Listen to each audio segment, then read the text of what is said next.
হরে কৃষ্ণ, রাধে রাধে। আজ আমি শ্রীমদ্ ভগবদ্গীতার দ্বিতীয় অধ্যায় সাংখ্যযোগে ৪৯ থেকে ৫১ নম্বর শ্লোক আপনাদের পড়ে শোনাচ্ছি। তার আগে বলা প্রয়োজন যে আপনারা কেউ স্কিপ করবেন না, পুরোটাই শুনুন। শ্লোক প্রতিদিনই ২-৩টে করে প্রত্যেক একটা অধ্যায়ে ২ থেকে ৩টে করে শ্লোক আপনাদের পড়ে শোনাচ্ছি। আর প্রত্যেকে যেন সাবস্ক্রাইবটা করবেন, সাবস্ক্রাইব করলে আমার পরবর্তী ভিডিওগুলো শুনতে পাবেন। আপনার একটা কথা বলে রাখি যে শোনাটা হচ্ছে পুণ্যের কাজ।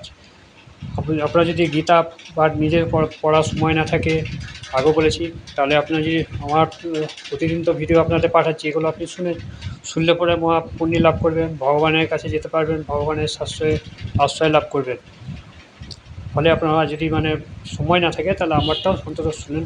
বেশিক্ষণ সময় তো আমি ভিডিও থাকছে না, আপনার ৫ থেকে ১০ মিনিটে ৫ থেকে 10 মিনিট সময় গোটা দিন তো আপনার কত সময় ব্যয় হয়। ৫ থেকে 10 মিনিট শুনে যদি আপনার পুণ্য লাভ হয়, সেটা চাইবেন না আপনারা বলুন।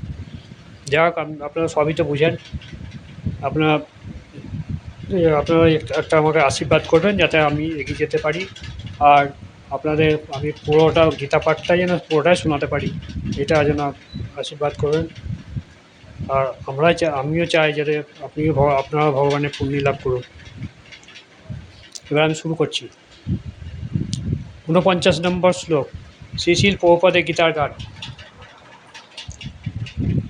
বুদ্ধিযোগ দ্বারা ছাড়া কর্ম অপরাধী, কামকৃষ্ণ কর্মাপনে নাও হও বিষাদী, অনুক্ষণ সেই বুদ্ধের শরণাগতি যার, কৃপণের ফল হেতু ইচ্ছা নহে তার।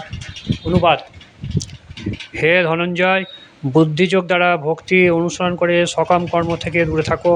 যারা তাদের কর্মের ফল ভোগ করতে চায় তারা কৃপণ। তাৎপর্য: যে মানুষ বুঝতে পেরেছেন তিনি ভগবানের নিত্যদাস, তিনি তখন তার সমস্ত কর্ম ত্যাগ করে ভক্তি সহকারে ভগবৎ সেবায় ব্রতী হন। পূর্বে বিশদভাবে আলোচনা করা হয়েছে যে যোগ হচ্ছে ভগবানের অপ্রকৃত সেবা, এবং সেই সেবায় হচ্ছে জীবসত্তার যথার্থ কর্তব্যকর্ম। যে মানুষ তার কর্মের ফল ভোগ করতে চায় সে হচ্ছে কৃপণ। কর্মফল ভোগের এই আকাঙ্ক্ষা মানুষকে জড়বন্ধনে আবদ্ধ রাখে। ভগবত ভক্তিযুক্ত কর্ম ছাড়া আর সমস্ত কাজকর্মই ঘৃণ্য, কারণ সেই সমস্ত কাজকর্ম মানুষকে জন্ম মৃত্যুর চক্রে আবর্তিত করে। তাই কর্মফলের প্রত্যাশা করা উচিত নয়। ভগবান শ্রীকৃষ্ণকে তুচ্ছ করার জন্য কৃষ্ণ ভাবনায় ভাবিত হয়ে সমস্ত প্রকার কাজকর্ম করা উচিত।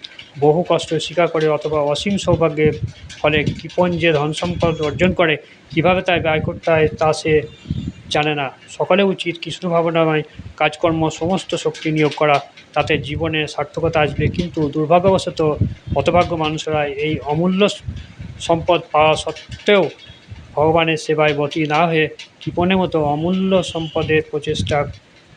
সম্পদে অপচয় করে। অর্থাৎ এখানে বুদ্ধিযোগে আপনার এটাতে বলা আছে যে হে ধনঞ্জয়, বুদ্ধিযোগ দ্বারা ভক্তির দ্বারা অনুসরণ করে সকাম কর্ম থেকে দূরে থাকুক। মানুষ এখানে বুঝতে পেরেছে যে ভগবানের নিত্যদাস, তাকে তার সমস্ত কর্ম ত্যাগ করে ভক্তি সহকারে ভগবৎ সেবায় ব্রতী হতে। অর্থাৎ সমস্ত কর্ম ত্যাগ করে হচ্ছে ভগবৎ সেবাতে হচ্ছে আসল কর্ম। ভগবৎ সেবা হচ্ছে আসল কর্ম। অন্যান্য কর্ম করতে তো হবেই, কিন্তু কর্তব্যকর্ম না করলে তো চলবে না। কিন্তু তার থেকে সবচেয়ে বড় কর্ম হচ্ছে ভগবানের সেবা, হচ্ছে এটা হচ্ছে কর্তব্যকর্মের আসল কর্ম। ৫০ নম্বর শ্লোক, শ্রী শিল প্রভুপাদের গীতার গান। বুদ্ধিযোগ দ্বারা কর্ম সুকৃতি যে ফল, দুষ্কৃতি ফলে বা যাহা করিয়ে নির্মল। অতএব তুমি সেই যোগে প্রযুক্ত করো, কর্মের কৌশল এই বুদ্ধিযোগ ধরো। যিনি ভক্তি সহকারে অনুসরণ করে তিনি এই জীবনে পাপ পুণ্য উভয় থেকে মুক্ত হন। সুতরাং হে অর্জুন, তুমি নিষ্কাম কর্মযোগ অনুষ্ঠান করো, সেটাই হচ্ছে সর্বাক্ষীন কর্মকৌশল। তাৎপর্য অর্থাৎ বিশ্লেষণ: অবিস্মরণীয় কাল ধরে প্রতিটি জীব তার শুভ অশুভ কর্মের ফল সঞ্চয় করছে। এই কর্মফলের জন্য জন্ম মৃত্যু চক্রে আবর্তিত হচ্ছে এবং জড়জাগতিক ক্লেশের দ্বারা জর্জরিত হচ্ছে। অজ্ঞানতার অন্ধকার আচ্ছন্ন হয়ে পড়ার ফলে জীব তার স্বরূপ ভুলে গেছে। এই দুঃখদায়ক অবস্থা থেকে নিষ্কৃতি পাওয়ার উপায় হচ্ছে গীতার নির্দেশিত ভগবানের উপদেশ হৃদয়ঙ্গম করে তার সেবায় নিজেকে সম্পূর্ণভাবে উৎসর্গ করা। তাহলে আমাদের অজ্ঞানতার আবরণ উন্মোচিত হবে এবং জন্মান্তরে কর্মফলের শৃঙ্খলা শাস্তিভোগের কবল থেকে মুক্ত হতে পারবে। সেজন্য সকল কর্মফলের প্রক্রিয়া পরিশুদ্ধ করে তোলার পন্থাস্বরূপ কৃষ্ণ ভাবনায় কর্তব্যকর্মে নিযুক্ত থাকতে অর্জুনকে পরামর্শ দেওয়া হয়েছে। এখানেও সেই একই কথা বলা হয়েছে, যে বলছে যে সমস্ত কর্মের থেকে হচ্ছে কৃষ্ণের সেবাটা হচ্ছে আসল কর্ম। এই কর্ম করলে করে পরিশুদ্ধ করে তোলার পন্থাস্বরূপ কৃষ্ণ ভাবনায় কর্তব্যকর্মকে নিযুক্ত থেকে অর্জুনকে পরামর্শ দেওয়া হয়েছে। সকল কর্ম ফলের থেকে এই প্রক্রিয়াটা হচ্ছে পরিশুদ্ধ, মানে একদম বিশুদ্ধ কর্ম, মানে ভগবত সেবাটা হচ্ছে বিশুদ্ধ কর্মফল। অন্য কর্মফল কী হবে, আপনি যুগ যুগান্তর ধরে কর্মফলটা ভোগ করে যাবেন, সে জন্ম জন্মান্তরে। কিন্তু যখন কৃষ্ণের সেবায় আপনি কর্ম করবেন, তখন কিন্তু সেই কর্মফল আপনার মানে হচ্ছে পরিশুদ্ধ কর্ম, এর ফলে আপনি ভগবানের সান্নিধ্য লাভ করবেন। 51 নম্বর শ্লোক। মনীষী যে সে কর্ম বুদ্ধিযোগ দ্বারা ত্যাগেতে সমর্থ হয়, কর্মফল ছাড়া জন্মবন্ধ বিনিমুক্ত সেই কর্মযোগী অনাময় পদপ্রাপ্ত হয় সে ত্যাগী। অনুবাদ: মনীষীগণ ভগবানের সেবায় যুক্ত হয়ে ভগবানের শরণাগত হন এবং কর্মজাত ফল ত্যাগ করে জন্মমৃত্যুর বন্ধন থেকে মুক্ত হন। এইভাবে তারা সমস্ত দুঃখ দুর্দশা থেকে মুক্ত হন। তাৎপর্য বিশ্লেষণ: জড় জগতের দুর্দশা যেখানে নেই, সেখানে মহামুক্ত পুরুষেরা সেখানে অবস্থান করেন। শ্রীমদ্ ভগবদ্গীতাতে বলা হয়েছে, পরমেশ্বর ভগবান যিনি সব কিছুর আশ্রয়, যিনি মুক্তিদাতা, মুকুন্দ নামে খ্যাত, তার পদপল্লরূপ তরণীর আশ্রয় যিনি গ্রহণ করেছেন, তিনি অনায়াসে ভবসমুদ্রে উত্তীর্ণ হন। তার কাছে ভবসমুদ্র গোসম্পদ তুল্য। পরং পদং, বা যেখানে জড়জাগতিক ক্লেশ নেই, অর্থাৎ বৈকুণ্ঠ হচ্ছে তার গন্তব্যস্থল। যে জগতে প্রতি পদক্ষেপে বিপদ, সেখানে তিনি আবদ্ধ থাকতে চান না। আমাদের অজ্ঞানতার জন্য আমরা বুঝতে পারি যে এই জড়জগতের প্রতি পদক্ষেপ দুঃখ দুর্দশা পরিপূর্ণ, এখানে প্রতি পদক্ষেপে বিপদ। কিন্তু অজ্ঞানতা বশবর্তী হয়ে অল্প বুদ্ধিসম্পন্ন লোকেরা মনে করে নানা রকম জাগতিক প্রচেষ্টার দ্বারা প্রকৃতির প্রতিকূলতা নিরসন করে তারা সুখী হবে।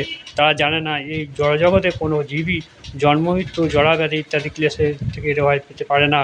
কিন্তু যে মানুষ তার স্বর উপলব্ধি করে বুঝতে পেরেছেন যে তিনি ভগবানের নিত্যদাস, তিনি তখন ভক্তিযোগের পথ অবলম্বন করে ভগবানের সেবায় নিজেকে নিয়োজিত করেন এবং তার ফলে তিনি বৈকুণ্ঠ লোকে উত্তীর্ণ হবার যোগ্যতা অর্জন করেন এবং জড়জগতের দুঃখ সুখের কবল থেকে মুক্তি লাভ করেন। আত্মার স্বরূপ উপলব্ধি করতে পারার সঙ্গে সঙ্গে আমরা ভগবানের স্বরূপ উপলব্ধি করতে পারি। ভ্রান্তির বশে যে মানুষ মনে করে ভগবান এবং একই স্তরে অবস্থিত যে মানুষ মনে করে সেই ভগবান, তার পক্ষে ভক্তি সহকারে ভগবানের সেবা করা কখনোই সম্ভব নয়। অহংকার দ্বারা বিমূঢ় হয়ে সে নিজেকে সর্বকারণের কারণ বলে মনে করে এবং জন্মমৃত্যুর আবর্তে আরও গভীরভাবে নিমজ্জিত হয়। ভক্তিযুক্ত ভাগবত সেবা ছাড়া আর কোনো উপায় জড়বন্ধন মুক্ত হয়ে বৈকুণ্ঠে উত্তীর্ণ হওয়া যায় না। এই ভগবত সেবাকে বলা হয় কর্মযোগ বা বুদ্ধিযোগ, অথবা সরল ভাষায়কে বলা হয় ভক্তিযোগ।